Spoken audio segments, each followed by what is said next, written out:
from cancer to, Oh, Bill, I whatever. gotta get that on record. What did you say? Gigi asked a good question But last night. but I thought but it was but but sorry. what was going on with the OG, in my opinion, wasn't they didn't believe that Jesus could solve all your medical problems, but they didn't see alcoholism as a medical problem.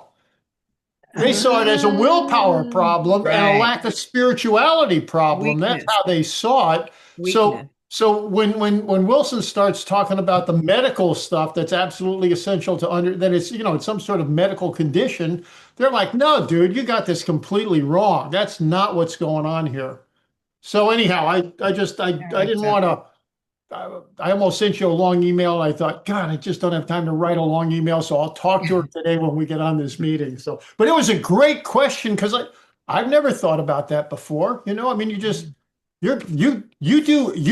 have a really great eye for like nuance of what's going on here, and like, well, do you mean this or do you mean that, and thank you for that. Really, really. I always get a little nervous when you've got a question, which is every time we open up the Q&A, because you have challenging and interesting questions, lady, and thank you very much for that. Thank you very much for that.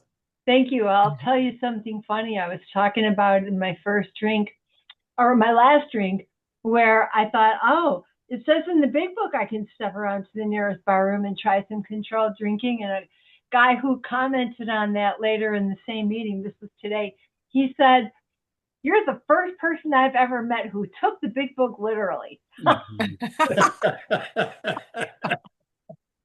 We are very literal. In my home group, there's a couple of famous incidents. We have a beginners group for people. It used to be 6 months. You were stuck in the beginners group, and now it's 3 months, and then another group 3 months. But somebody, it's like, I need to go out drinking. I should do that and try that. Guys have thrown money on the table and told them to head out. Just go. It's like serious tough love kind of thing. Yeah. Yeah. Now, I'm just going to we have a minute. I want to do this for a minute. We have 21 pages to get through, so we'll go through some meetings for you. Now, for those of you who like this kind of stuff, we just started doing a discussion right in the big book meeting on Sunday.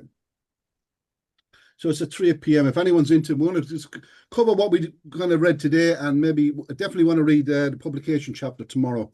So definitely want to read that because of the April 10th, 87 years. So we're definitely going to read that tomorrow, chapter 30 of this book. And Mr. Sherbrooke won't be with us, but it's going to be a discussion meeting. I don't think Jim is going to be here, so we won't have to keep the A history only, Jim. But we're going to have a discussion, and we can have a chat and stuff like just fellowship, and we're going to have right in the big book as the focal point, right? And Bill Sherbrooke is with us. You probably know this. He's going to be doing. He's on his YouTube channel, but we delight to have him back with us next week. He's going to do chapter 8. He's doing chapter by chapter through the big book, and he's on chapter 8, and you can get all those on his. David, I'm looking forward to the Q&A after that one. Nice one. Nice to hear that. Yes. Nice, Bill. And I hope Gigi's there. And Eamon's meeting, just to touch on that, because Eamon does a lot of services with good service. Eamon, just tell people what you have coming up. Yeah, well, every Sunday afternoon at 2 p.m. Eastern Time, we have a long-timer speaker meeting where all the speakers are over 40 years sober. And tomorrow we have John B. from Arlington, Virginia, who is 41 years sober, telling us his story of recovery. Thank you so much. Thank you, Eamon. And we're just going to say a version of the set-aside prayer, because some people like this. I like it as well.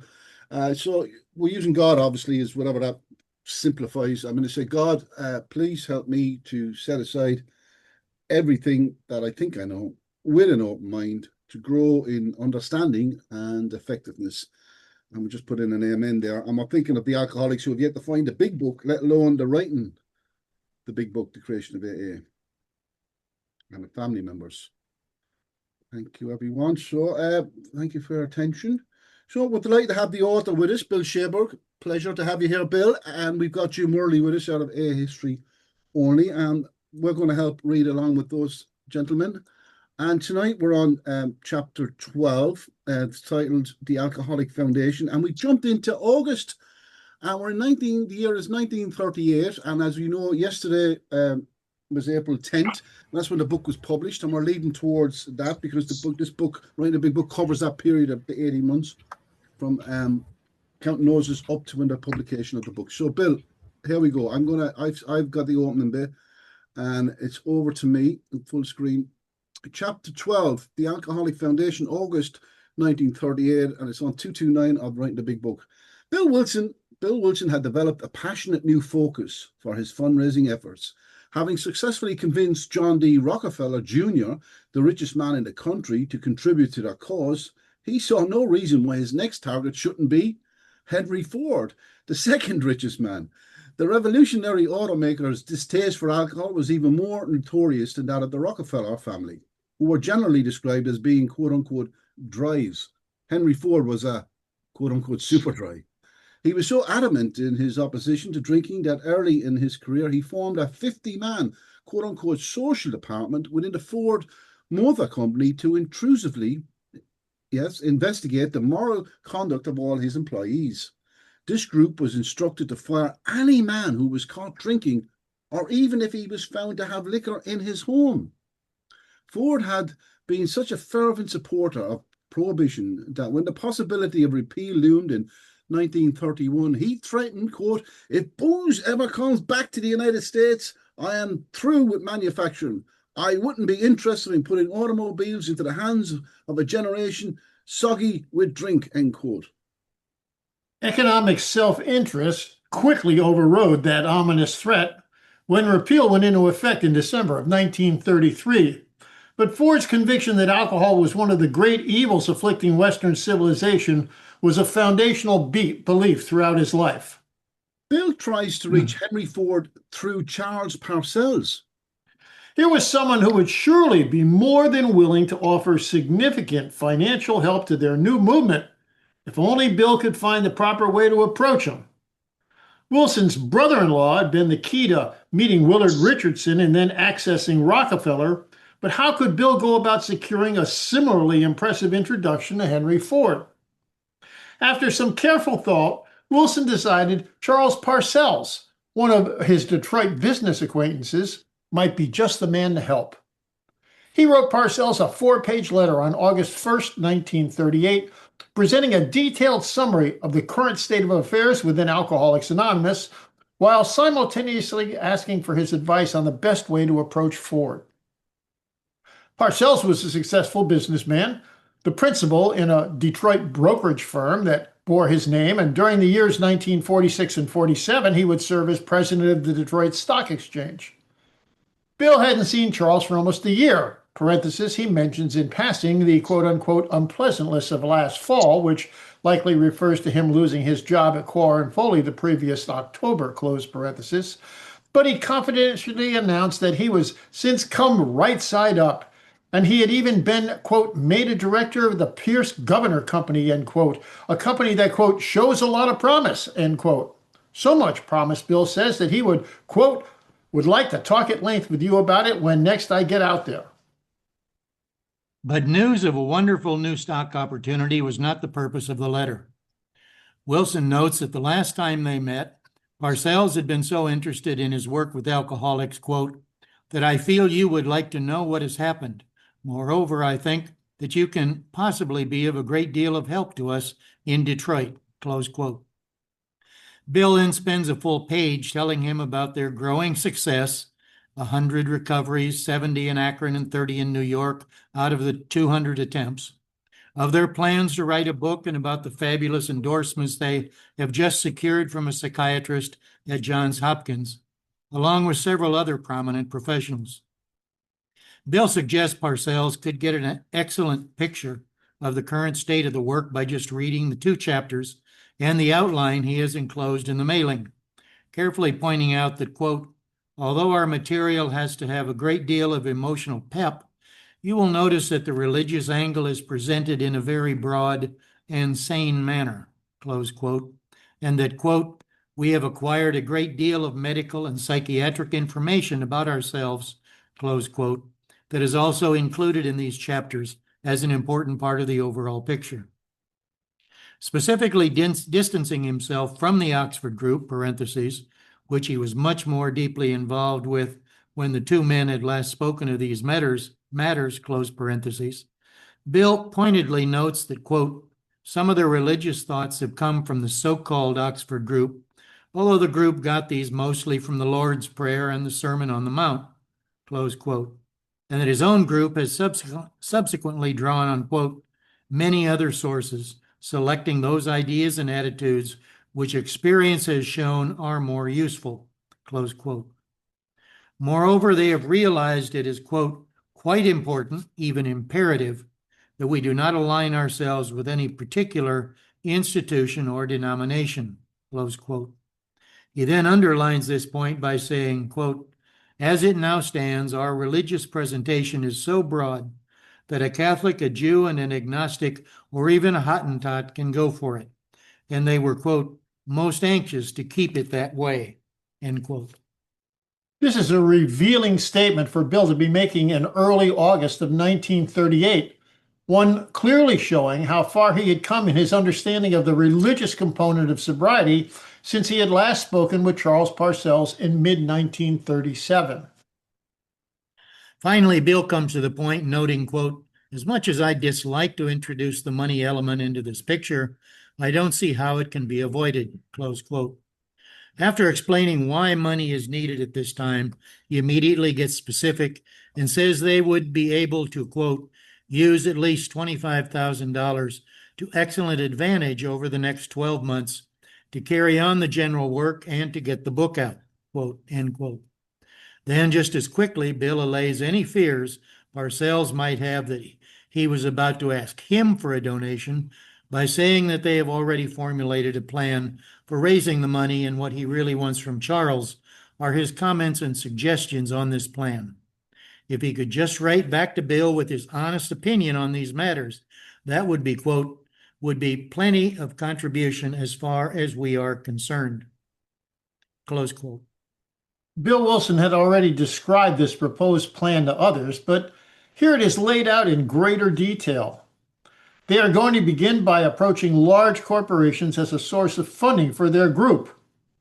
It is self-evident and logical that these companies would have a vested interest in reclaiming their fallen executives, and the expense of doing so is almost nothing when compared to what they now typically spend to discover some new industrial product or process. Quote, for a corporation or its officers personally to foster this sort of effort would not only be humanitarian, it should be good for business. We are therefore about to approach the heads of big business in this country with the idea that we can be helpful to them and that they can be helpful to us if they so desire, close quote. After 2.5 pages of prelude, Bill finally gets to the real purpose of the letter by stating categorically that Henry Ford is on our list of potential donors, telling Parcells that is exactly where Wilson hopes that he can be a great deal of help to us in Detroit. He then refers Parcells to the attached letter of recommendations, one from Albert Scott, parenthesis, a friend of Mr. John D. Rockefeller, end quote, and close parenthesis, and two from prominent doctors. Bill states confidentially that he has no. no doubt these letters. He has no doubt these letters are strong enough so that we could see anyone in this country without further introduction, close quote. Except perhaps Henry Ford. Quote, I do think, however, that in Mr. Ford's case, a word of recommendation from somebody in Detroit would be helpful. Perhaps you are the man if you want to be, or you may know somebody who would be willing to do so, close quote. Immediately reinforcing this built-in excuse for not getting involved, Bill tells Charles he is not, quote, going to feel badly if you conclude that you had rather not be concerned with this thing, and mentions two other avenues of approaching Ford he has already considered. The first of these was still an open option. Quote, it may be that we should see Mr. Ford's publicity man, Mr. Cameron, first about these things. I frankly don't know and would like to have you tell me what you really think about that, close quote. The second option was one of Bill's had already dismissed. Quote, Dr. Sladen came to my mind, but I rejected the idea as he is definitely associated with the Oxford group, and he might therefore carry the idea of Mr. Ford to Mr. Ford that this is an Oxford group matter, which it definitely is not, close quote. Dr. Frank J. Sladen had been physician-in-chief at Detroit General Hospital since 1914 when Henry Ford took over the financial responsibility for the hospital and embarked on his plans to make it a rival of Johns Hopkins in both power and prestige. In his conclusion, Wilson tells Parcells that whatever the case, he would appreciate it if he could Please look over the enclosed material and let me know what you think ought to be done about it in Detroit. We have no record of Charles Parcells' response, but over the next several months, Bill Wilson, in his typically tenacious fashion, would relentlessly continue his efforts to make direct contact with Henry Ford through whatever avenues he could find. Besides a later unsuccessful attempt by Charles Towns to provide an introduction to Ford, Bill and the recently sober Archie Trowbridge visited with Dr. Sladen and Dr. Dwight C. Ensign, an intern specializing in addiction, at Detroit General Hospital in early March of 1939. That visit seems to have made a favorable impression on both of these important doctors, but it did nothing to get Bill any closer to the great man himself. But none of these efforts ever produced the all-important face-to-face meeting with the great automobile maker or the result that Bill so desperately wanted, a ringing endorsement from Henry Ford, along with a generous contribution as a concrete expression of his commitment to their new method for staying sober. Bill seeks Dr. Bob's support. Henry Ford wasn't the only person Bill Wilson was aggressively pursuing during those early days of August.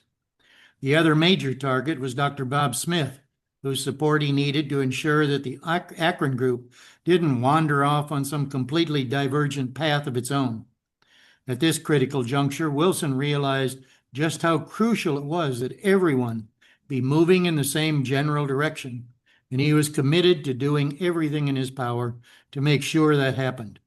It was the only way to prevent the movement from coming apart at the seams and flying off into several different rival factions. Fundraising for a foundation. Dr. Bob was still hopeful that an alcoholic hospital could be opened in Akron under his leadership, but that would only happen if money could be found to fund it. So although he was still locally silent on the matter of money, Bob was firmly committed to Bill's fundraising efforts. In a long letter to him in late June, Bill had asked, "What would you think about the formation of a charitable corporation to be called, let us say, Alcoholics Anonymous? Money coming in from the book could be handled through it, as well as any funds arising from contributions by corporations who benefited by our work. We should always remember that perhaps someday our activities will be scrutinized by hostile microscopes with the idea of proving we are a racket. If we now form a corporation whose control is exercised by a board composed largely of disinterested and non-alcoholic people, we shall have closed the door to such criticism. The trustees of this corporation could administer any other enterprises we might want to engage in, such, for instance, as sanitariums." Wilson's inclusion of the word, quote-unquote, sanitariums here is hardly subtle, but it underlines the very real possibility that they would be establishing an alcoholics-only recovery facility in Akron just as soon as the money became available. And when that happy day did come, all the wonderful work Dr. Bob Smith was presently doing with alcoholics could then be performed in a first-rate facility with adequate medical and spiritual resources, along with, best of all, a regular paycheck for the director. 3 weeks later, in Bill's July 15th letter to Bob, he makes no mention of the possibility of setting up a foundation, although he did tell him about their plan, quote, to put the bite, end quote, on several very rich and prominent men over the next few weeks. These fundraising activities, he said, made it impossible to predict when he might be coming to Akron again. But even without a visit to Ohio, the two men did manage to have a detailed discussion during the next 2 weeks, parentheses, via either telephone or unsaved correspondence, about the creation of a foundation, discussions that resulted in Dr. Smith agreeing to serve as one of the trustees of the new Alcoholic Foundation. This must have pleased Bill immensely. Not only did his acceptance of this public position more firmly cement Smith's commitment to the ambitious New York plans. It also allowed them to add his name to their masthead, immediately bringing a much-needed tone of professionalism and respectability to the foundation.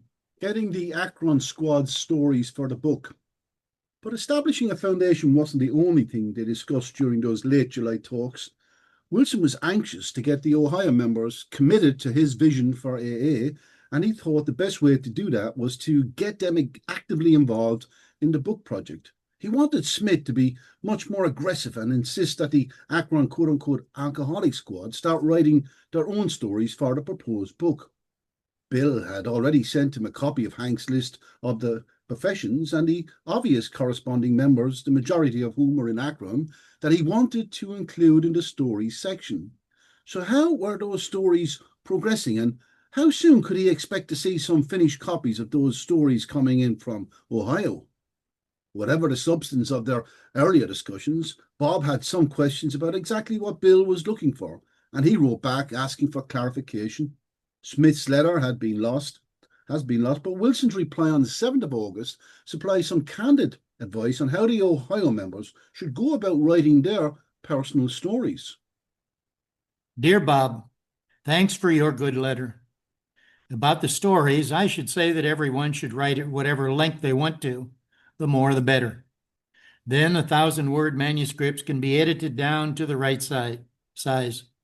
The idea is that a chance word or phrase or experience may be the most telling point of the story, which would be missed entirely if people were trying to restrict themselves to a given number of words. Enclosed herewith are 3 letters vouching for us, and I'm enclosing enough copies so that they can be attached to the 4 manuscripts you have. We are now laying the pipes to Owen D. Young, Henry Ford, and Thomas Lamont. What is going to happen, of course, remains yet to be seen. Very much yours. It's interesting to note Bob's question was not in relation to the longer 5,000-word stories written by the most sober men. Wilson had already provided copious details of these in an earlier letter, and he had also supplied his own story as a model for how these might be written, but about the shorter versions he was hoping to get from more recent members. Bill justifies his suggestion that everybody, quote, should write at whatever length they want, end quote, by casually noting these free-form stories would be edited down to the proper length once the book got closer to its final assembly. Unspoken, but clearly implied here, is that those final editing decisions would be made by the people in New York. But the most unexpected revelation of this letter is Bill's enclosure of copies of 3 letters vouching for their group, which should, quote, be attached to the 4 manuscripts you have, end quote. The previous October, the Ohio members had been emphatic that there would be no fundraising done in Akron. If Bill wanted to raise money for his overly ambitious and moneyed schemes, they said, then he could just go back to New York and look for donors there. The quote-unquote alcoholic squad in Ohio would have nothing to do with it. But remarkably, at this point in August 1938, Bill obviously expects Dr. Bob Smith to take those 4 manuscripts and use them locally to solicit donations for the Alcoholic Foundation. There's just no other plausible explanation by why he would send Bob these recommendation letters. Admittedly, New York was then the richest city in the country, but Akron had more than its fair share of millionaires. Most prominent among these was Harvey Firestone, who was not only a committed member of the Oxford Group, but also a man with a strong and vested interest in promoting sobriety. Bill may have convinced Dr. Bob that Firestone would be an excellent prospective donor for their group, or perhaps, since he was surely aware of the famously close friendship between Harvey Firestone and Henry Ford, he was hoping that by making a good impression on Firestone, their group might thereby gain a favorable and powerful introduction to Ford. Setting up the foundation. Sorry. All the months of talk and speculation about setting up a tax-exempt foundation finally came to fruition on Friday, August 5th, when the necessary paperwork was finally ready to be signed. One major reason for the delay was the significant legal costs of setting up such a foundation. money the leaders of AA clearly did not have, as they struggled to make ends meet on a day-to-day basis. The problem was solved when Frank Amos enlisted the services of a young lawyer named John Wood, who agreed to draw up the necessary paperwork pro bono. This was quite a coup for Amos, since Wood was a rising star in Root, Clark, Buckner, and Ballantine, one of the most important and prestigious law firms in New York City, and his services would have been prohibitively expensive otherwise. John Wood was also, according to Amos, motivated by his, quote, knowledge of this movement and his sympathy for it, close quote, and was so committed that he not only drew up the necessary documents, but even agreed to serve as one of the first 5 trustees of the new Alcoholic Foundation. Having taken on the assignment, Wood's job is almost immediately complicated by what Bill Wilson later called, quote, a legal riddle, close quote. The foundation was to be set up in such a way that the decision-making powers would always rest with a majority of non-alcoholics rather than with the alcoholic trustees. Wood spent considerable time trying to create a pair of definitions that would legally differentiate between those who had never had a problem with alcohol and those who were sober ex-drinkers. But he never found a way to resolve that thorny dilemma. While this was an incredibly frustrating challenge for the young lawyer, it only amused members of the regular Tuesday night meeting in Brooklyn, one of whom reportedly quipped, quote, well, that's a cinch. A non-alcoholic guy is a guy who can drink, and an alcoholic is a guy who can't drink. Close quote. Unfortunately, John Wood needed something more legally specific than this to resolve his problem. If neither Bill Wilson nor Hank Parkhurst, 2 men with years of experience with alcoholics and alcoholism, could come up with a short but conclusive definition for the alcoholic, then how could they possibly expect this young non-alcoholic lawyer to resolve the issue for them in just a few short weeks? In fact, Wood never did discover a solution to his problem, but like any good lawyer, he did find a way to work around it. According to Wilson, he, quote, finally gave up his attempt to describe an alcoholic in legal terms, close quote, and suggested that they could sidestep the whole problem by just writing up and signing a simple trust agreement rather than applying for a formalized charter for the foundation. And that is exactly what Wood did. He created a 13-page trust indenture, which placed control of the Alcoholic Foundation in the hands of 5 trustees. These trustees were to be divided into 2 classes, to be known respectively as Class A and Class B. Trustees in Class A are intended to be persons who are not and have not been alcoholics. Trustees in Class B are intended to be persons who have been alcoholics. The purpose of the division of the trustees into such classes is to provide for representation of alcoholics among the trustees and, at the same time, to ensure that the majority of the trustees at all times will be persons who are not and have not been alcoholics. Having successfully dodged the problematic issue of defining exactly who was and who wasn't an alcoholic with this simple statement of fact, Wood then went on to note that, quote, if any Class B trustee is found to have consumed any alcohol beverage after his election to the office, it shall be the mandatory duty of the other trustees to remove him at once, unquote.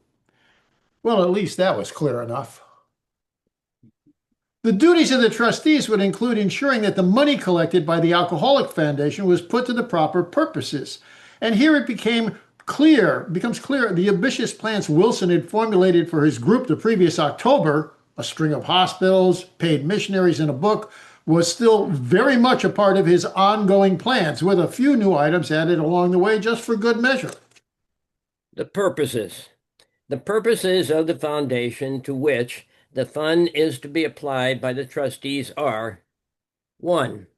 The relief and rehabilitation of persons suffering from or threatened with alcoholism and its attendant problems by conducting or participating in or giving financial or other assistance to any of the following activities. A. personal work of a religious but non-sectarian nature among alcoholics.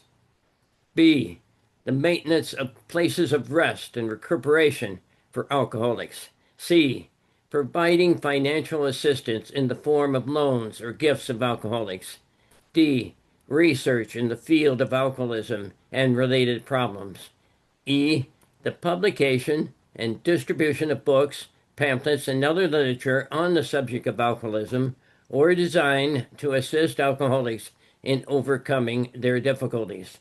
Point 2, the making of gifts of money or property to other charitable or religious organizations having the same or similar purposes, no part of the net earnings of which inure to the benefit of any private stockholder or individual, and no substantial part of the activities of which is carrying on propaganda or otherwise attempting to influence legislation.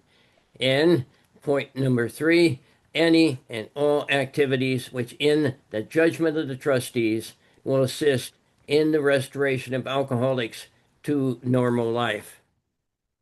As Bill said years later, they thought the Alcoholic Foundation, quote, ought to be chartered to do just about anything within the field of alcoholism except lobby for prohibition, close quote. And that's exactly what John Wood empowered the foundation to do. After defining the election in terms of the trustees, articulating what powers they did and did not have in relation to money, and describing the administrative offices of the foundation and their individual responsibilities, the indenture went on to create an advisory board that would, quote, consult and advise with the trustees with regard to carrying out the purposes of the foundation. The functions of the advisory board, however, shall be merely those of consultation and advice, and the trustees shall retain the full powers and responsibilities of their office, close quote. The first 3 Class A trustees were John Wood, Frank Amos, and Willard Richardson. The 2 Class B trustees were Bill Riddell, parentheses, the man who had accompanied Bill Wilson to Akron the previous October, close parentheses, and Dr. Bob Smith. Both Bill Wilson and Hank Parkhurst were elected to the advisory board, along with Albert Scott and A. Leroy Chipman. It's interesting to note the strong similarities and also some significant differences between the structure of the new Alcoholic Foundation and the way John D. Rockefeller Jr. had set up his own Committee on Benevolence so many years earlier. Rockefeller's Benevolence Committee had a number of honorary members on its board of directors, as are Wood and Smith here, but the real decision-making powers rested squarely with his advisory committee, whose powerful executive director was Willard Richardson, which is not the case here. The Alcoholic Foundation made no official distinction among the 4 members of the advisory board, and no single member was designated as its executive director. Still, even in this reduced capacity, the advisory board would function as the center of action within the Alcoholic Foundation. Under this model, Dr. Bob's presence as one of the trustees is a position that fully acknowledged his commitment to the project of raising and spending money, while simultaneously recognizing that the 450 miles separating him from New York City would prevent him from being any kind of force in the day-to-day decision-making process. Wilson and Parkhurst would be the primary channels for the information presented to the trustees, and they would therefore be in the position of having the most influence over any decision the trustees might make. The initial meetings of the foundation. The paperwork was dated and delivered on Friday, August 5th, and it wasn't until the following Thursday, August 11th, that the first meeting of the Alcoholic Foundation was actually held. The delay was necessary because Dr. Bob Smith would not be coming to New York City for the meeting, so the documents had to be mailed to him for his signature and official notarization. Each of the other 4 trustees had their copies signed and notarized on August 5th, but Smith signed copies of the indenture trust, parentheses, which was notarized on the 10th, closed parentheses, along with his handwritten proxy letter authorizing Willard Richardson to vote in his stead, did not arrive in New York until August 11th, parentheses. In fact, Dr. Bob Smith was unable to attend any of the official trustee meetings during the critical 1938 period, close first- parentheses. The first meeting. Okay. With everything in hand, Amos, Richardson, and Riddell, parentheses, John Wood was absent, close parentheses, met in room 5600 at Rockefeller Center. Dr. Bob's proxy, quote, I hereby appoint Mr. W.S. Richardson to represent me at the meeting of the trustees of the Alcoholic Foundation and to vote for me as he sees fit. I instruct him, however, to vote for Mr. Frank B. Amos for treasurer of said foundation, close quote. Was duly read and accepted within just a few minutes. Bill Riddell was elected as permanent chairman of the Alcoholic Foundation, and Frank Amos became its temporary secretary and the permanent treasurer.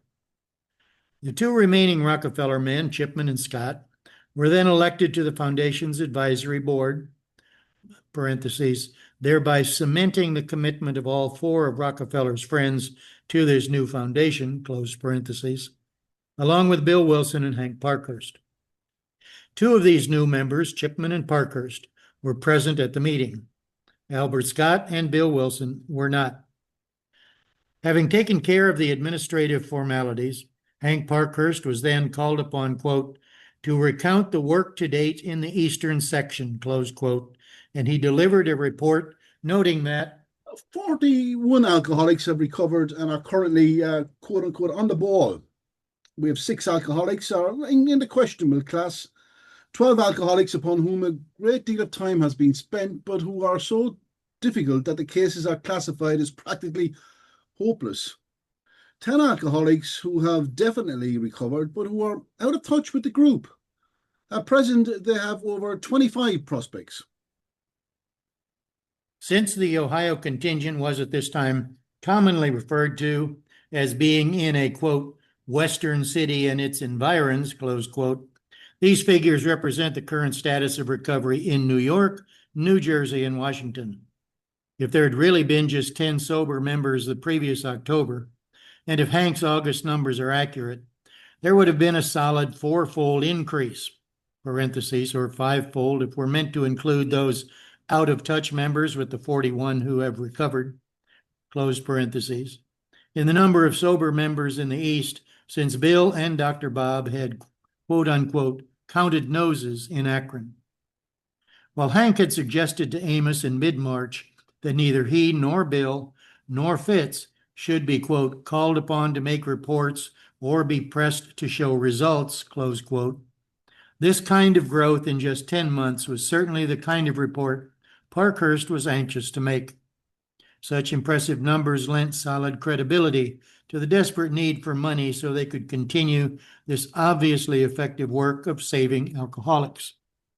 Regarding those needed contributions, Hank concluded his presentation by providing some details on, quote, Mr. Wilson's and his own activities toward raising funds for the foundation, close quote.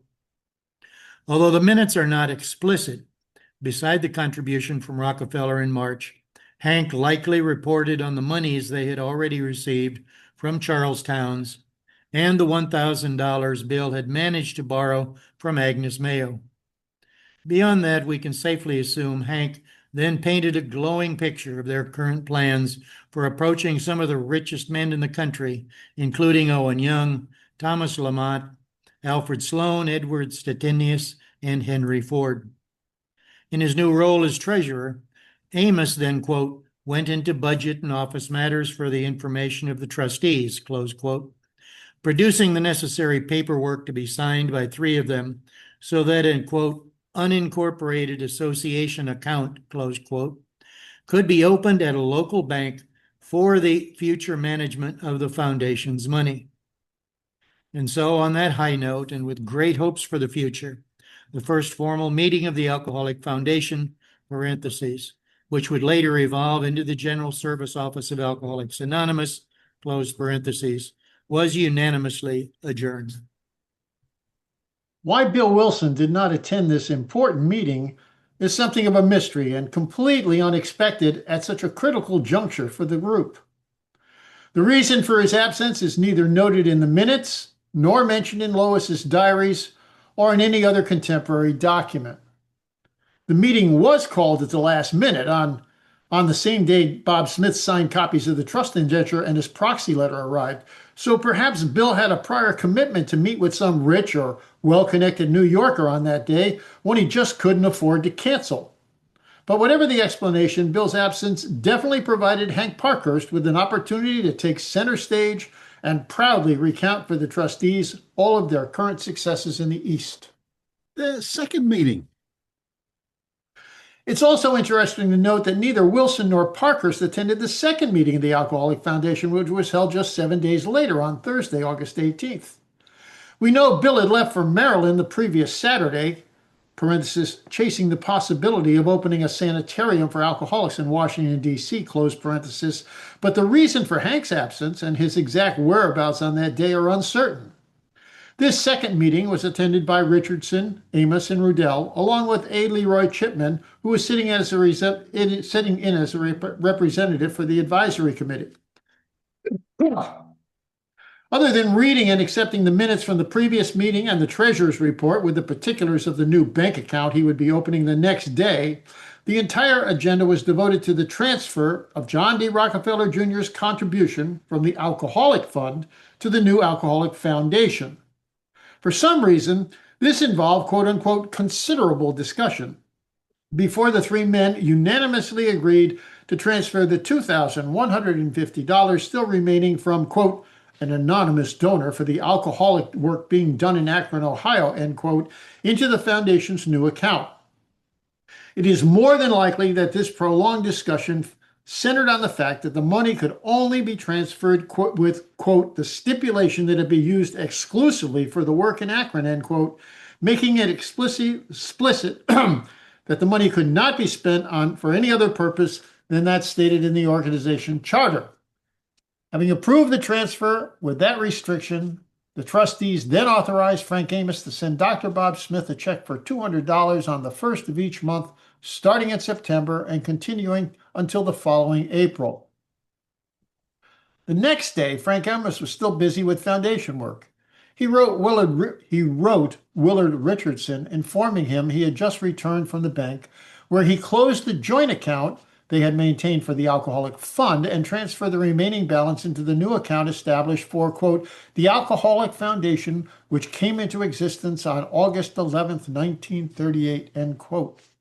Frank also wanted to bring his report of receipts and disbursements up to date, and he did so by noting that there had been no new contributions since the last accounting and that he had written just one check for $200, which was mailed to Dr. Bob Smith on August 1st. Frank Amos writes a history of the foundation. After spending some considerable time with Frank Amos in Akron the previous February, Bob Smith had characterized him as, quote, a very shrewd man and a very careful and thorough diagnostician, close quote. And it was exactly these qualities which prompted Amos to spend the rest of that Friday afternoon dictating and proofing an 8-page document he entitled, quote, History of the Alcoholics Movement up to the formation of the Alcoholic Foundation on April 11th, 1938, close quote. Amos was profoundly aware that he was involved in the creation of something revolutionary and conscious of his position at the epicenter of this major historical event. He felt it was important to record the details of how the movement had become and been set in motion so that they would be properly preserved for posterity. Frank's history tells a detailed story about the December 1937 meeting at Rockefeller Center and the conference held among the 4 Rockefeller men immediately afterward, before going on to describe his trip to Akron and then recounting the concerns over money which led to the creation of the Alcoholic Foundation. Amos supplies a wealth of information in this document that appears nowhere else in the contemporary record, making it a valuable piece of writing for any comprehensive history of Alcoholics Anonymous. And we must be grateful to Frank for his foresight and his commitment to getting all of these wonderful details down on paper. The following Monday, in the interest of historical accuracy, he took the additional step of asking both Hank and Bill to review and correct this document before it was finally typed. 570 Lexington Avenue, New York City, August the 22nd, 1938. Mr. Henry G. Parkhurst, 17 William Street, Newark, New Jersey. Dear Hank, it is my intention that the attached memorandum which Miss Dorr wrote for me to be placed in the permanent record of the Alcoholic Foundation, so that in future years anyone reading the minutes will know the history of the movement from the time that we four became interested in it. I would appreciate it if you would read it over very carefully. If you find anything wrong or if you have any suggestions of any kind for improving it, please let me know.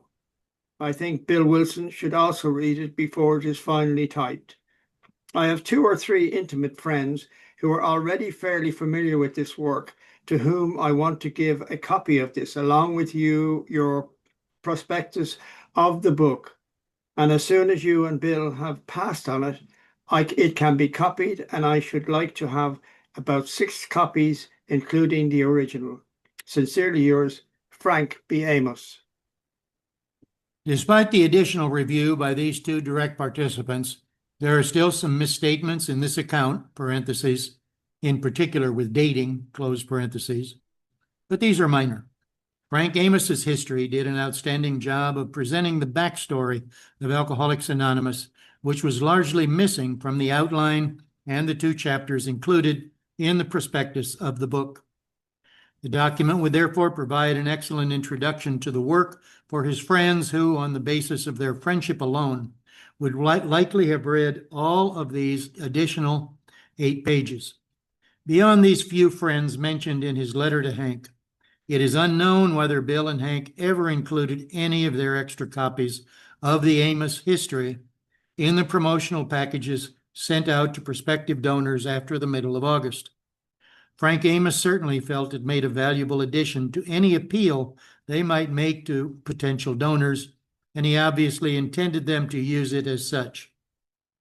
From another perspective, it should also be noted that Amos's efforts amounted to nothing less than, quote unquote, the history of the work that Hank had insisted should be included in the first chapter of the book. It is even possible, especially considering Amos's request for Parkhurst's input, that Hank had encouraged Frank to write up this detailed account. But whatever the exact impetus for creating this valuable document, it is to both men's everlasting credit that it was written, reviewed, and then preserved for the historical record. Judge Casey and the prospect of a DC sanitarium. While the disappointingly small contribution from Rockefeller had ended any hope of Dr. Bob running an alcoholic hospital in Akron, Bill received a letter in early August that quickly developed into the possibility that they might be able to open their own sanitarium for drunks in Washington, D.C. in the very near future. This was such a solid and tempting opportunity that Bill Wilson lost most of the next month as he tried to turn his dream of founding this first of what was hoped to be many AA sanitariums into a reality. The exciting news came in a letter from Victor Heiser, the president of the National Association of Manufacturers, who told Bill, quote, "I thought perhaps it might be of interest to you to know that Judge Walter J. Casey of the Police Court of the District of Columbia has expressed interest in the town's treatment for alcoholism and drug addiction. It would probably be advised for you to get in touch with him," end quote. Perhaps this might be of interest? Wilson was, of course, very interested and elated by the news. This was exactly what he'd hoped would start to happen with increasing regularity. As people became more familiar with their work, they would begin to talk about the amazing success rate of Alcoholics Anonymous, and this would lead to a growing number of personal recommendations just like this one. Bill's vision of how they would network to reach more and more potential donors was finally beginning to work. Wilson had been introduced to Heiser by, quote, one of Mr. Rockefeller's associates, end quote, likely Willard Richardson, and they had met sometime earlier, probably during the third week of July, but Bill had been disappointed by that meeting. Quote, it seemed at the time as though he had little interest in, quote, he told Fitz when writing him with the news of this judge in Washington. Quote, but apparently he took fire to some extent, end quote, passing their promotional package along to other interested parties and eventually catching the attention of Judge Walter Casey. Bill wrote back to Heiser a few days later, thanking him for the referral and noting, it so happens that one of our most active men lives near Washington, and I have asked him to call upon Judge Casey. I think you will be interested in the enclosed letter, which I did not have with me the other day, from the chief physician of Towns Hospital. Please let me know of any case of alcoholism where you think our group might be helpful. And please also forgive my tardiness in acknowledging the very pleasant interview I had with you. Finally, they had a solid lead and a possible job for Fitz Mayo, one that was right in his own backyard. On Monday, August 8th, Bill wrote Fitz enclosing a copy of Heiser's letter and gently suggested, quote, perhaps you will want to call on Judge Casey, end quote. Fitz didn't need much in the way of encouragement, and he managed to get an appointment with the judge that very week. According to Bill, Judge Walter J. Casey was, quote, a most public-spirited man, end quote, and, quote, very influential in the District of Columbia, end quote. In addition, he had a fair degree of notoriety as a no-nonsense judge, not only in Washington, but also nationally. Just 2 years earlier, he had famously jailed a sitting U.S. congressman who had publicly declared Casey could, quote unquote, go to hell after the judge issued a warrant for his arrest. A year later, the judge gained even more national attention when his picture appeared in a Life magazine article describing how he had sentenced a woman to a year in jail for child beating. Parenthesis, years later, Judge Casey also showed up in the May 1947 issue of the AA Grapevine, which quoted extensively from a paper he had written entitled, quote, A Judge's View of Alcoholism.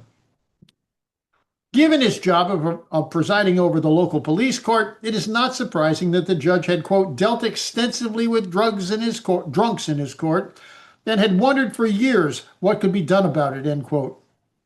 Bill Wilson was confident he had a definite answer to the judge's question of what could be done about it, and Casey's influence would provide them with the opportunity to establish the first official AA sanitarium in Washington, which, quote, could easily be the starting point for other model setups of this same kind, end quote. In the beginning, everything looked extremely positive. During Fitz's first meeting with Casey, the judge, quote, took fire right away and wanted to know what we proposed, end quote. That was all Fitz Mayo needed to hear. He immediately telephoned Brooklyn, and Bill Wilson caught the next train south to Washington, D.C., where he stayed for the next 10 days. During that week and a half, he and Fitz made several calls on the judge, which they, quote, suggested that enough funds ought to be raised by private subscription to rent a house in Washington this winter and open a farm on the outskirts next spring, end quote. Their plan was to accept, quote unquote, selected cases only in order to build up a, quote, strong team down in that district, end quote. Once presented with this proposal, Casey grew even more enthusiastic and claimed, quote, there would be little difficulty in raising the money among his friends for such an experiment, end quote, with the ultimate plan being that, quote, if after a year trial the experiment proved successful, there would be no trouble in getting the district to make a larger contribution for a still larger effort, end quote. Finally, they were really getting somewhere. Casey was as good as his word discussing their proposal with, quote, some friends of his who included the chief commissioner of the District of Columbia, the president of the Washington Board of Trade, the head of the Elks, and some other prominent business people, end quote. After listening to the judge's presentation and reading over the 2 chapters of the book, several of these gentlemen suggested a meeting be organized where they could speak directly with the recovered alcoholics and then make a coordinated plan for their next step forward. While Bill claims the suggestion for this meeting came from Washington, the proposal so closely mirrors the successful meeting with the Rockefeller team the previous December that Wilson, parenthesis, or his glowing account of that dinner, close parenthesis, was likely the original source of this idea. But whoever formulated the plan, the organization of the meeting quickly floundered, and Bill's hope of repeating the Rockefeller Center success turned into a long, drawn-out affair that eventually spilled over into late September and then dragged on until November. Bill and Fitz came back to Brooklyn on August 23rd, arriving just in time to attend the Tuesday night meeting. Both men had several appointments with prospective donors that week in the city, where once again they encountered uncomprehending resistance and even pleas of poverty from other foundations. Fitz received one particularly heartfelt response from a Mr. Bulis, the executive director of the National Committee for Mental Hygiene, claiming they were currently running an annual deficit of $20,000 and actively discouraging Mayo from contacting any of their regular donors. They needed the money themselves. The following Monday, August 29, Fitz was still in Brooklyn, and the judge had not yet been able to establish a date that worked for everyone. He wanted to attend this meeting. Fitz sent him a letter of encouragement, holding out the prospect that Dr. Bob might even be able to join them for the discussion in Washington. Dear Judge Casey, when you have determined on the date for the meeting which you proposed, will you please notify Mr. W.G. Wilson at 182 Clinton Street, Brooklyn, New York, as much in advance as possible? We may be able to get a doctor who has been free from liquor for 3 years and who is head of a large group of ex-alcoholics in Akron, Ohio, to come on. This man has had quite a lot of experience, both from the spiritual and medical standpoint, with many cases. I imagine there will be about 6 of us present. Cordially yours, F. Mayo, JFM:RH. P.S. I expect to be at my home next Saturday, September the 3rd, in the event you can get your group together next week. On that same day, Bill wrote a letter to Dr. Bob telling him all of the details of this recent development in Washington, parenthesis, which he knew would be, quote unquote, of exceptional interest, close parenthesis, and describing the, quote, definite proposal for that area, which would include some sort of community house in Washington this winter and next spring a farm on the outskirts, end quote. Finally, he informed Bob that it looked as if the meeting would be held, quote, shortly after Labor Day, say about the 7th or the 8th of September, end quote, and that We think we ought to appear in Washington in some strength. It is probable that Fitz, Don McLean, Hank Parkhurst, yourself, and myself should be there if possible. We think you will be especially needed because you can tell the gentleman firsthand about the kind of experience you have had out there, because this is the sort of thing we will seek to develop in Washington and Baltimore. Though the exact date of the meeting is not set, I'm wondering if you can arrange to come to it in case it seems necessary at the time. And in the event we can provide you with the wherewithal, it isn't absolutely necessary that you come to the meeting, but it would certainly be helpful, we think. Dr. Bob visits New York. the August 29th date on the letter quoted above is problematic and probably wrong, because the very next day Bob Smith arrived in Brooklyn, and it's hard to understand why Bill would have bothered to write in such detail and ask so many questions if he knew that he would actually be speaking to Bob the following day. Dr. Bob and Smith and his wife Ann and their son Bob arrived at the Wilson house on Tuesday, August 30th, and stayed for 3 days. In all likelihood, they're on their way to Vermont to visit Bob's mother over the Labor Day weekend, and, as he had done the previous December, made this side trip to New York, and this time to catch up with Bill and to spend some time with the other members of the Eastern group.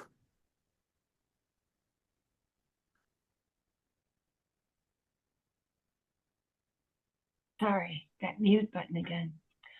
The two men had not seen each other since Wilson's last trip to Ohio the previous April, and he had written only 4 letters to Bob during those intervening 4 months.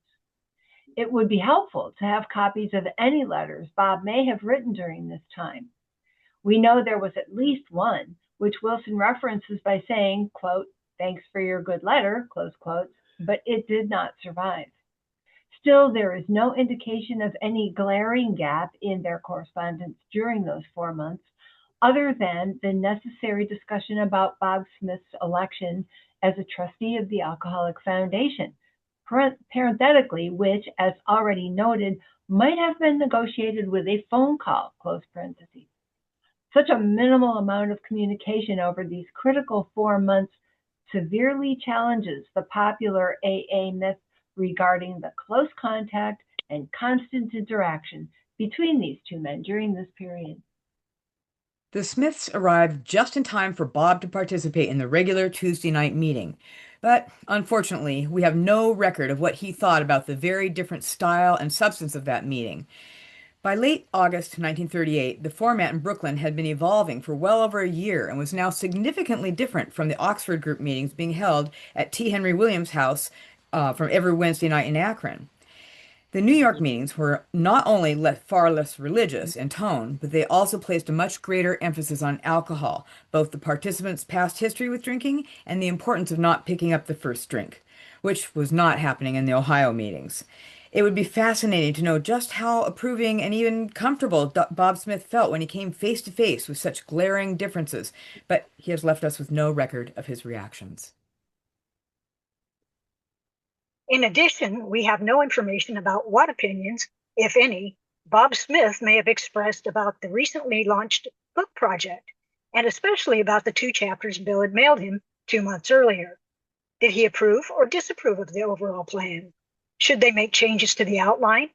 What did he really think about those 2 chapters? Did he offer any criticisms or suggestions at all? In addition, what kind of progress has been made or not made in Akron on the stories needed for the book? And if he hadn't already sent it to Bill, did Bob perhaps show up in Brooklyn with a draft of his own story for the book? If nothing else, Bill Wilson was surely curious to know if the book project had gathered any recent support among those Ohio members who had been so vocal in their condemnation of the idea just 4 months earlier. Did Bob have anything to say about any of these issues?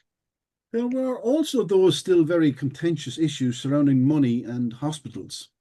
It would be invaluable to know the substance of any conversations they might have had about their ongoing fundraising efforts and the role of the newly created Alcoholic Foundation, along with the strong possibility they might imminently be opening the first AA sanitarium in Washington, D.C.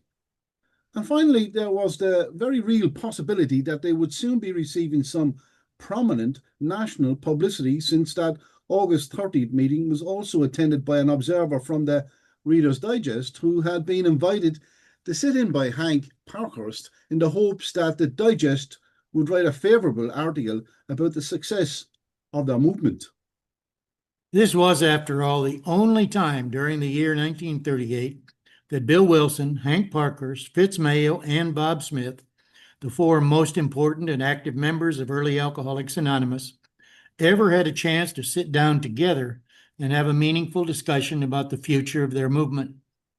Bob's and Fitz's presence in New York allowed for nothing less than a summit meeting of AA. And yet we know absolutely nothing about what they talked about, what opinions might have been offered, or what plans may have been formulated regarding these pressing issues. Despite the likelihood that interesting and even important things were discussed during Dr. Bob's 3-day trip to New York, the only answer we have regarding this host of intriguing questions comes in a letter Bill wrote to Bob a week after he left Brooklyn. Quote, "It was certainly great to have you folks with us," end quote. That is all the contemporary information we have about what happened during those 3 days. Perhaps the insistence that these important issues must have been addressed during those 3 days is just our wish that they had been discussed and the details preserved so that we could have a better understanding of the personalities and the dynamics of Alcoholics Anonymous's early history. Instead, it may have been that the only thing happening during this visit was that Bill and Bob, along with Hank and Fitz, sat around in grateful wonderment over how radically different their lives were now that they had found a way to stop drinking and how happy they were just to be sober. While it would not be completely surprising for alcoholics to focus so exclusively on themselves for 3 days, it remains likely that none of these important topics were discussed during this singular visit. What is surprising is that nothing of importance or value seems to have come out of those talks with Dr. Bob Smith. A week earlier, Bill Wilson had noted, quote, the old juggernaut bounces along, end quote, and it had apparently continued to bounce along in exactly the same direction and in exactly the same way that it had already been going without any meaningful input for change from Dr. Robert H. Smith. The DC sanitarium experiment fails. Unfortunately, the early September dates Bill had first mentioned to Bob for the meeting in Washington did not work out. And on September 8th, he wrote again asking Bob to reserve the following week as a possible date for the meeting. Quote, Fitz has seen Judge Casey again in Washington, and it looks as though the Washington meeting would take place Thursday or Friday of next week, which will be the 15th or 16th. I'm not positive of the exact date, but we'll let you know the minute we find out. On that same day, Bill wrote a letter to Don McLean, the sober police court judge who lived just north of Albany and who was almost certainly one of the 10 members Hank had reported at the First Foundation meeting as being recovered, but out of touch with the group, asking him if he would join them for this important meeting in Washington. Quote, like yourself, Judge Casey has dealt extensively with drunks in his court and has wondered for years what could be done about it. Our observation of the judge tells us that you and he are bound to click. So we all very much hope that you can be there on September 15th or 16th. Bob Smith is coming in from Akron, and Hank, Bill Riddell, and myself will go from New York. Perhaps we can arrange to drive from here down together. I think Fitz has enough room to put us up, so there should be little expense. Bill Wilson was all business as he did everything in his power to prepare the grounds for this critical meeting, mailing Fitz a copy of Frank Amos's quote-unquote history and suggesting, quote, perhaps Judge Casey ought to read it before the meeting, end quote, and then asking Mayo if there was any, quote, prospect of getting the Baltimore, that is John Hopkins, contingent for the Washington meeting, end quote. Everything that could be done was being done to make this as successful as, if not more successful than, the first meeting with the Rockefeller team 8 months earlier. Then, although Bill Wilson was reluctant to admit it, the whole enterprise began to slowly unravel. Near the end of September, Bill finally wrote Dr. Bob a letter confessing, quote, I shouldn't have kept you in suspense about the Washington situation. It turns out that Judge Casey is in the hospital after an operation. The matter stands just where it did before, but it looks as though he would be unable to do anything about it for 3 or 4 weeks. We'll let you know when, close quote. Elsewhere, Bill says Casey, quote, was supposed to be out of the hospital and reconsider this thing shortly after October 1st, close quote. But he later amended that date, noting that the judge was still ill and without his leadership, it was unlikely that the group of Washington businessmen would be able to, quote, consider the matter before October 15th, close quote. Even in early November, Bill was still, quote, most hopeful that Judge Casey and the Washington businessmen will presently come forward with a proposal, close quote, on the sanitarium, claiming he had, quote, the strongest kind of feeling that this is going to happen, close quote. It never did. Whatever might have been going on with Judge Casey and with his friends, part of the problem seems to have been Fitz Mayo, who, for some unknown reason, developed a strong aversion to the entire project. In the 3rd week of September, Fitz wrote Bill a letter detailing his many financial woes, offering several possible solutions. But while doing so, he, quote, expressed his reluctance to again approach the judge, end quote. Wilson doesn't elaborate on why Mayo was so reluctant to pursue this seemingly golden opportunity, but a few weeks later he did report his reaction to Fitz's wife Elizabeth, saying, quote, this annoyed me a little bit, for it looks to me like the judge is the sole prospect at the moment for a regular income, to say nothing of the general desirability of getting someplace with the work in Washington. The situation over there seems so obviously the best bet from every standpoint that I wrote Fitz a pretty stiff letter designed to dynamite him into action. On rereading it, I can see how I have possibly discouraged him from looking elsewhere, though to nothing like the degree that he seems to have conveyed to you. It was the most intelligent letter I know how to make, to keep him steered down the middle of the road in the direction of immediate bread and butter. If you think best, I shall write him correcting any impression that he should hold back on looking for anything that will produce results." End quote. Fitz, with Wilson's approval, finally decided to begin, quote, "doing some alcoholic work in Washington immediately, even if it be only on a shoestring." Bill thought this was a worthwhile plan because he felt, quote, "it will spur Judge Casey and his friend to do something all the sooner," quote, "and it would also, quote, build a fire under the foundation trustees if I can indicate that Fitz is actually at work in Washington," end quote. Neither of these things happened. No money was ever raised in Washington, D.C., and the possibility of opening the first AA sanitarium there became less and less a topic of discussion among the Eastern leadership as the year drew to a close, and the plan finally fell out of sight completely as renewed work on the book began to demand more and more of everyone's time and attention. Bill Wilson was deeply attached to his dream of establishing a chain of AA hospitals, and it would take more than just this abject failure in Washington to kill it. Despite the fact that he had wasted the better part of a month on the project, Bill would continue to believe that a chain of sanitariums, sponsored and staffed by AA members, would eventually prove to be their best hope for carrying the message of recovery out into the greater world. It was a dream he would cling to for several more years before abandoning it completely. Wonderful stuff. Chapter 12, The Alcoholic Foundation, August 1938. Let's hear it for the chapter and our readers. Wonderful stuff, guys. Thank you. Thank you. Thank you, guys. Thank you, Bill. Very good. Excellent. Great Jim, we job, actually David. figured it out. Good job. Yeah, I Thank you had a so little much. glitch there in the beginning, but Well, yeah. You guys did great. Again, Thank I have to emphasize there's no rehearsing involved here. It's just incredible, isn't it? Good. Thank you, everybody. Well I would done. get so into this. Go ahead. Sorry, Samantha. David. Yeah, no, go ahead. Oh, I was Oops. just saying I'd get so into the story I'd forget my part. Yes, I did too. I think Gigi did as well today. Oh, Gigi, she had mute problems. it is. You'd want to know more, wouldn't you? Let's go to Mr. Sherberg and Bill, the author, Bill Sherberg.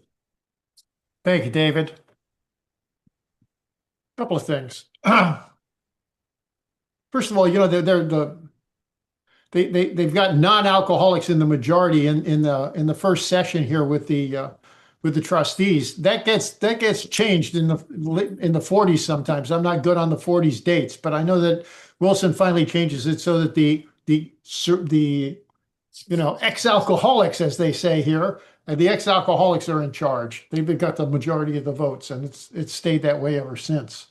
So that was, one of those things that they thought it was really important to have that in the beginning because people would say, good Lord, you guys were in the gutter just 6 months ago or 2 years ago, and I'm going to trust you with how much money do you want? That kind of deal. So that was just one of the things I thought was really interesting. The other thing that's just become a bit more clear to me lately is this whole Henry Ford thing. Our friend Kenji, every time we get this Henry Ford mentioned, he bristles because Ford was a rabid anti-Semite. He was a rabid anti-Semite. And Kenji's point always is that if in fact Ford had written this thing, we'd be stuck with it. We would be stuck with this guy right up prominently in front of our book, whose reputation has just gone downhill over the years. There's a new novel out called Crucible that I just finished reading a week ago, and it's about Henry Ford. There's the Michigan story chain going with a whole bunch of different characters, and then he was trying to get a rubber tree plantation going in Brazil, and so it goes back and forth between Brazil and Michigan. But I got to tell you, I was just appalled by. Henry Ford wasn't just a rabid Semite. He was a borderline, if not a close to a card-carrying Nazi. he was just anti-union beyond belief. And you know, I mean, I finished this book and I thought this guy was a monster. A monster. So maybe the author of this thing was being unfair to him, but I don't think so. I really don't think so. I think he was doing an accurate portrayal of what a miserable, controlling son of a bitch Henry Ford was, you know, and I kind of enjoyed the book. It wasn't the best novel I ever read, but it was, you know, it's called Crucible, and it's brand new.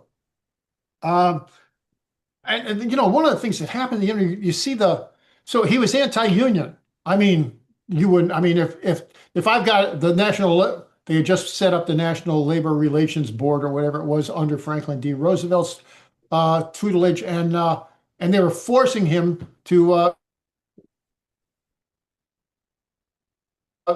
They were forcing him to acknowledge the union, and he was like, if I got to sign a paper to do that, I'm closing the goddamn plant down. Just like he said here that if they, you know, if they bring prohibition back, I'm not making any more cars for those drunks. That's just stupid.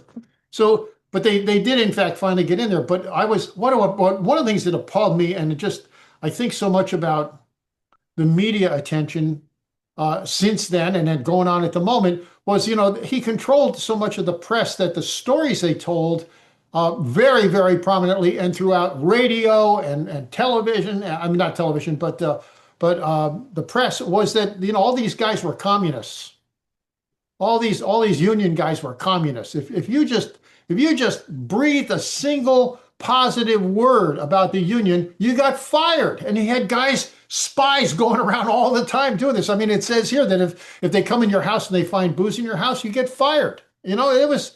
And when I read that and I wrote this for the book, I was like, well, that's really weird. That's really sucko, you know, but it was way worse than that.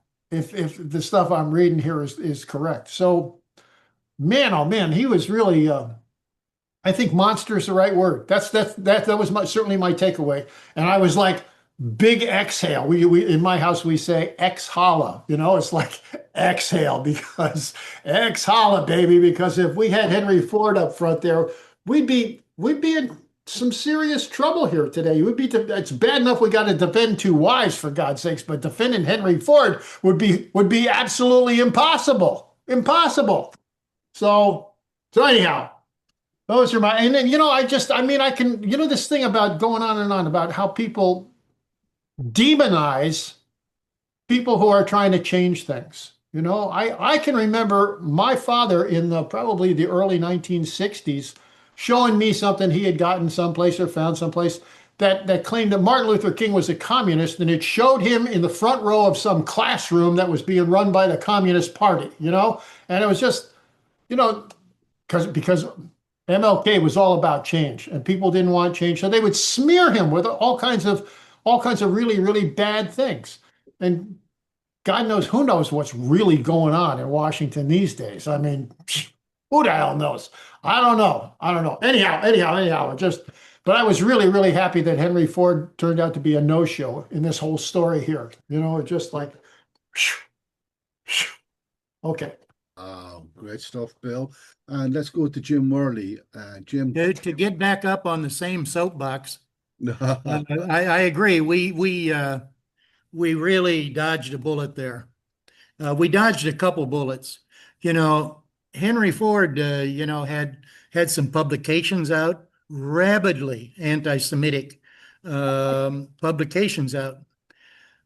Henry Ford is the only person that the author of Mein Kampf quoted in his book. Hitler quoted Ford in Mein Kampf. Ford was given an award by the Nazis, and as was his good friend Frank Buchmann, Ford's good friend.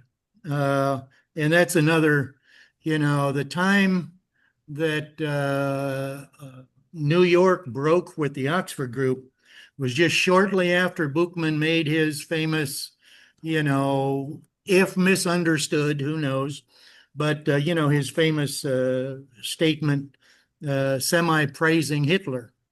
And, so Bill rapidly distancing AA and the Big Book from the Oxford group was another way to also distance us from that kind of those kind of people that history has proven to be not favorable to us, and so that is really important. I think that just one of those lucky coincidences of life that we dodge those bullets. Well, just before we go to the Q&A here today, tomorrow you can continue this discussion. We can call it tomorrow. We're going to, on Sundays now at 8 p.m. UK time, 3 p.m. We're going to have Writing the Big Book, the creation of a Reflections on Saturday reading meeting. We're going to call it a discussion meeting, and we can probably pick up on that tomorrow. Wow, that's powerful stuff, gents. If we got Bill, Bill, I think we have you for, I've got you 15, 20 minutes, I think. Yeah, thanks, Bill. And we've got Kit, one of our readers. Thank you, Kit. Kit is in Seattle. Thank you. Thank you so much, Bill, and thank you, David, for putting this all on. I've got a question that kind of piggybacks from yesterday's presentation as well. On page 234, we're talking about Wilson's reply to Dr. Bob and about the Akron people writing their stories and so forth. Didn't you say that in the first drafts of the Akron stories, they all were pretty much referring to Oxford Group? Oxford Group got me sober. Oxford Group this and that. And were those the things that were heavily edited out when they finally came to Bill? We've got no. We've got 6 stories up in the Stepping Stones archive that came in after the Multilith copy was printed, and they're edited by Hank Parkhurst. I mean, it's just amazing all the stuff he's striking out of there. They do in fact talk about religion, and they do talk about God, but they don't mention the Oxford Group, and they don't mention Oxford Group practices as such. They don't say quiet time. Hank's not taking out references to quiet time and things like that. There is one, the story by Marie Bray, the story of an alcoholic wife, very, very short story. He took something out of that, and I think now that I'm thinking about it, kind of implies Oxford Group stuff. It was getting a little close to that, so he took that out. But, that's what they were doing. And, obviously Bob, when Frank Amos comes out in February, he writes Bill and he says, I hope he got the idea that we're not really doing Oxford Group stuff here, which is like a little hard to believe. And even the guy who wrote one of the books said, that's just Dr. Bob and the Good Old Timers. He quotes that and then says, of course, that was just Bob was whistling past the cemetery kind of thing. It was just, of course, that's what he got. They were in an Oxford Group meeting, for God's sake. What else do you think? But they were all trying to distance themselves from they didn't want to get pigeonholed. Which is perfectly understandable. I mean, it's not like, oh my God, these guys are horrible. The kind of thing, that when we got closer, as Jim just said, as we got closer to 1938, 1939, there was some real problems with any mention. But in 34, 35, 36, it was just, they were gung-ho first century Christians. It was Christian, and they read the New Testament, and, the Epistle of James was the most important thing in them, according to Ann Smith, and blah, blah, that kind of stuff. So, no, I think I'm sure that Bob said, look, you just can't be selling the OG program here when you're doing this. I don't think they would have let any of that in, because they knew it created the wrong impression. An impression they did not want to create. So. Yeah, I know you were talking about how different the meetings were, like in New York versus Akron at the time when this letter was going out. So I was just wondering if they were even carrying that into their stories that they were writing. That's all. I'm sure Bob said, look, don't use any of that OG cliches. Don't talk about, guidance. Don't talk about quiet time. Don't talk about, the 4 absolutes and,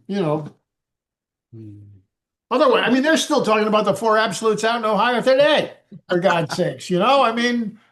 I know. So, I mean, I knew all those guys out there were talking about the four absolutes when they were writing those stories, but the four absolutes don't show up in any of the stories at all. None. All right. Thank you. Well, just think about the molds that Hank Parker's don't pour into molds. Would that have something to do with that, Bill? He didn't want to be pigeonholed, you were saying. He didn't want to be put into a mold. Yeah, well, that was he thought if you make it, I've recently said, David, that I thought when Bill Wilson finished working with others, he figured he was done. That was the program, and that was really soft. It was like, warm and fuzzy, and we do this and we do that and we do the other thing, and that's the deal. 12 steps, on the other hand, are like, first you do this, and then you do this, and then you do this, And I think Hank really objected to that. He thought it was too much of a pouring people into a mold. Everybody's got a cookie. We have a cookie cutter solution. Here's our cookie cutter for you. Great stuff, guys. Gigi, we're going from Seattle down to Oregon, or over to Oregon, I guess. Oregon, Gigi. Straight down the coast. Straight down the coast. Thank you, Gigi. Hey everybody, Gigi Alcoholic, and wow, what a great chapter. I have 4 questions, but I'm only going to ask one. And it has to do with the failure of the DC sanitarium. So my question really is it Bill's impatience in trying to push Fitz into this? Is Fitz really resisting it because he's not cut out for sales work? Is that why he was so resistant to, it seems like Fitz kind of gave up too early, is my impression. Well, it certainly sounds like that, but there's no details in the letter we've got. It's just, we don't have Fitz's letter. We've got Bill's letter talking about Fitz's letter. And so it's another one of those, God, wouldn't you like to be a fly on the wall while that discussion is going on, so you knew what the hell they were really talking about. But no, I don't, it just doesn't make sense. I can't, a lot of times you get pieces of the puzzle and you can say, okay, this is how those pieces go together, and that makes sense to me. I don't have an easy solution to this. How come Fitz went south on the whole project? I can make up some BS story, but it would be based on nothing, just because there's no indication there that I can see about what was going on with Fitz, that he went south on the whole thing. I'm just thinking he's mentioned as a lovable dreamer, and in Jim's presentation, I know that he didn't live too much longer either. So 7 years, 9 years. He didn't. He died in 43, I think, on October 4th, 1943. No, not 43, because that's my birthday, October 4th, 1943. When did he die, Jim? 47. Okay, 47. 47. But yeah, Gigi, you're right. When I did that presentation, I found out a lot of things that I hadn't known before. And he was not what you'd call a successful person. In business, he just didn't get things right. His family life was a mess. His romantic life, everything. He could never seem to get people sober. He was not just not a good businessman. You mentioned like salesman or something. He just wasn't. He wasn't one of those promoter types like A type like Bill and Hank and those people to go out and do those things. And he had a lot more failures, and he was a lovable dreamer. I think Lois said that, but he wasn't very effective with carrying the message or doing much of anything in his life. Thank you. But a nice guy. Bill, Bill just had wonderful things to say about it. Yeah, just not cut out for evangelizing or promoting, or if it didn't happen right away and fall into place like that for him, he wasn't going to pursue it real hard like Bill would. Yeah. Anyway, that's my impression. Thanks. Thank you, G. Now I'm intrigued to know your other 3 questions, but we move on. What's Dina T, the big book Slayer, got for us? Hey everybody, I'm Dean Alcoholic. Thank you so much again, Bill, for your awesome book. And what I have just a comment that just thinking about these 80 years, like my mother's in her early 80s, and so it's nice to think about that it all kind of started, that I've kind of been a part of all this time, you know. And then you talking about the guy, that your old sponsor that dated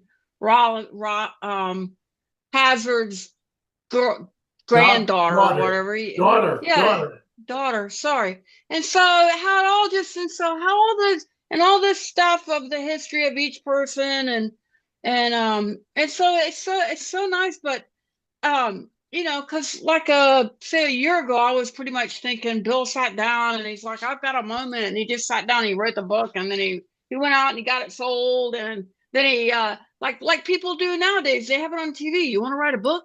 I'll send it to here, you know. It was not easy. Good God, what a lot of work. And so I'm so glad you got that across. I'm so glad they all came together, and I'm not hammered right now. So thank you. Thank you. Susan is in Iceland.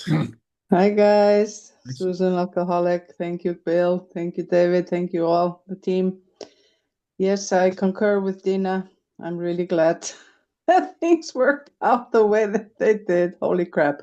I just wanted to reiterate what Kit was referring to from last night, was Bill, when you were referring to when Bill Wilson was interviewing the old timers for the AA Comes of Age. That was when those Akron members were referring to the Oxford group. Wasn't that correct? So that it wasn't during the compilation of the stories into the AA book. It was much later. Right. So when Wilson was just interviewing them and he recorded these interviews, he would ask them questions and they would say, oh yeah, we were getting on our knees and you couldn't go to the meeting unless you went upstairs. And, it's all this stuff, but it didn't make it into the official publication. And I'm sure if any of that stuff had ended up in New York City as a potential story, that Hank Parkhurst would have axed it right out. It's amazing how much editing he did on those stories. What's his name? Myron Williams? I can't remember. He had a story about fear, and it was the handwritten thing is 15 pages long, and Hank X'd out the first 7 pages. I mean, he was doing some serious editing, and I mean, and Bill Wilson says that the guys in New York were pissed because, they had worked all hard on these stories. They had these wonderful stories, and, all of a sudden Hank's, whacking the whole thing out and doing something different with it. So anyhow, hang on a second. What do we got? Hang on. Did somebody just post something about? Thomas put it into the chat, Bill. Thomas Nice. Do you want me to read it? See, he did die on my birthday. Okay. Jimmy? Is that correct, Jeff? Tom put into the chat that he was born in Fitzhugh was born on July 31st, 1897, and he said he's died on October 4th, 1943. 43. That's what we have at the moment in the chat. Tom, what's your source for that? Yeah, 7, 8 years, yeah. I was just looking at Fitz's gravestone. Gravestone, okay. That's a good one then. Good, thank you, Thomas. Yeah, you were right, Bill. I was wrong. Well, no, I was wrong. No, that has to be a second. Sorry, Jim. You're up there, just beneath Mr. Sherberg. I remember the first time I noticed that, I thought, oh, maybe I do believe in reincarnation. Wow. Well, that'd be a complete contrast. Yeah, I can see the contrast there. Only an egomaniac, go for it. Let's keep going, and we got Samantha's in Hawaii. We're going around now. Hi everybody, I am in Hawaii. It's a beautiful day. Thank you everyone. Thank you again. What a great job. Thank you, Bill, for writing the book. Thank you to all the people digging around in history and bringing it to us. My depth of gratitude continues to deepen through history, realizing, as a couple have already said, that it just wasn't the white light, write a book, get it out, here we are, thank God for AA, that it's incredible. what went into getting it out that we have what we do today. And I love your humor through the book too, Bill. Thanks for that. I really enjoy it. And things are so synchronistic. This thing about Henry Ford, and this has been happening a lot lately. There's a speaker choosing a reading for a meeting tomorrow, and it starts off with Henry Ford. That's what his quote starts off with. And how, I don't know, it just hit me heavy that. So it's still in our book. And yeah, it all works together for greatest good, that things sifted out the way they needed to keep this pure singleness of purpose of AA to not be affiliated and all the traditions. And that quote about how do a group of erstwhile alcoholics get along together, I mean, that in itself is a miracle. It's all a miracle. I'm so grateful to be here and be in recovery and sitting with you all. Thank you. Thank you, Samantha. Thank you, Samantha. Because I love his quote. Experience is the thing of supreme value. I just love that quote in the big book. So I'm into the message rather than the messenger, I guess. But that's a great principle. The experience is the thing of supreme value, only if it's used to good account. So if I think that's it, Bill. I think we're closing shop for today. But Good. Sarah's got dinner ready. Hello, Sarah. If you can hear us, nice. Sarah, why have you got? No. Bill, you're going to close for us in your usual way. I think you are. I'm going to put up on the screen for us. So thank you, everyone. We're back tomorrow. If you want to jump in, please do. But we're here next week. We're doing chapter 13, and we'll see you then for that. What are we on? What's the title of next week's? More about alcoholism, is it? And we agnostics? What are we reading next week? No, it's not. It's titled This Week Magazine, and we're in September to October 1938. There you go. So Bill Shaberg, we're going back to you to close for. Thank you, Bill. I hope I never get tired of saying that, by the way. Wonderful stuff. There you go, Bill. Thank you, David. I'd like to close with the evening, Goth, and I just want to reiterate, this is for me. It's not for you. It's so, forgive me if I personalize it. Let me respectfully remind you, William, life and death are of supreme importance. Time swiftly passes by and opportunity is lost. Each of us should strive to awaken to the present moment. Take heed. Tonight, your days are diminished by one. Do not squander your life. Thank you, Bill. Thank you, David. Thank you all. Thank you. See you next Friday and next Saturday. Bill is back with us next Friday. We have Bill again next Friday. Next Looking Saturday. forward. See you tomorrow. David's got me for 4 the 18. I know. I'm delighted. Like Christmas. It's great stuff. I love it. Thanks so much, everyone. Yeah, I know. Let's stop the recording, and let's just pause it for now.